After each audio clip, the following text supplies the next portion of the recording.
Hey, I am out taking a break on my run here. I've come across this old, I don't know, it's maybe,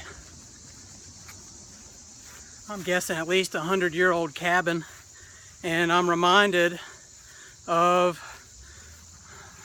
multiple occasions where I've had asthma attacks that were a result of going to a rarely used vacation home, or a vacation home that was used in a way that would cause me to have problems with my asthma. So let me expand on some of those specific cases.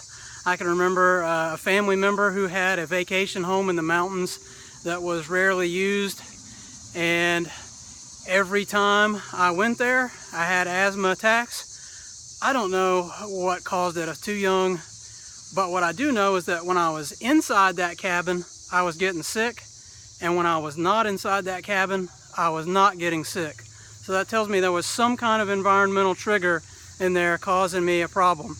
I can recall Boy Scout camp that was popular, where there were some cabins, and multiple times I got sick there. And every time I went into those cabins they smelled moldy, they were very dusty. The group of scouts I was with, we were a little rowdy, so I'm sure we stirred up a lot of the dust that was in those cabins, and that then irritated my lungs. And I got to where I eventually, anytime we went to that camp, I would sleep outside in my tent. That was how I had to avoid those conditions that were triggering my asthma. Another case, one of the more recent events, maybe within the last 12 years, went to a place that I thought was going to be safe. It was a vacation home that was like a friend of a friend said, hey, you can come stay in our house while we're gone, and you go enjoy it and go do your snow skiing or whatever you're going to do.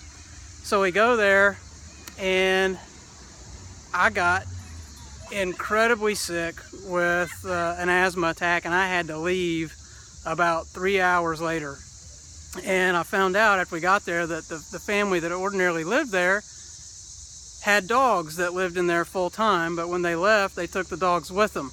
I'm allergic to dogs. The dog's dander was all over the house. We went in the house, the bedding had dog dander on it, and I breathed in those particles. That made me sick, so I had to escape. I had to leave. It wasn't fun, but I told my friends, guys, this doesn't make sense for me to be here. They could see that I was very, very sick, so I left. So let me wrap this up. The message is that you beware of vacation homes, especially ones that are rarely used. They might have lots of dust, they might have mold, there might be dust mites. So if you're allergic to mold or dust mites, or have your lungs, you get lung irritation from airborne dust, then that might not be the place for you.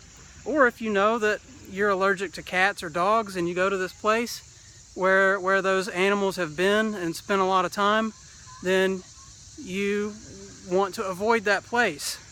Always learn to be in control of your personal environment. That's tip one. Learn to ask questions about the place. How often is it used? Who uses it? How did they use it? Do any pets go there? Do people smoke inside?